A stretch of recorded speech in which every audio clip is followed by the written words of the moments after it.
السلام علیکم ورحمۃ اللہ وبرکاتہ۔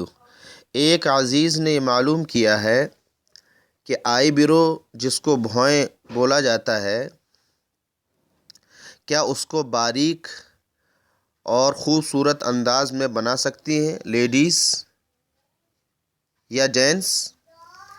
تو اس کا مسئلہ یہ ہے، رد المختار کتاب کے اندر یہ موجود ہے کہ ایسی عورتوں پر جو اپنی آئی برو اور بھویں باریک کراتی ہیں لعنت فرمائی ہے۔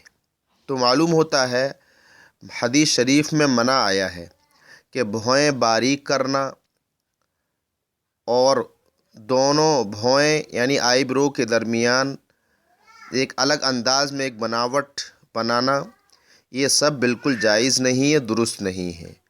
البتہ گنجائش یہ ہے کہ آئی برو اتنی بیکار لگ رہی ہوں کہ بڑی بڑی ہو رہی ہوں، عام لوگوں کی طرح نہیں ہے، تو ہلکی پھلکی اس کو صحیح کرانے کی اجازت اور گنجائش ہے، اور ورنہ مسئلہ وہی ہے، بالکل بھی اجازت نہیں ہے۔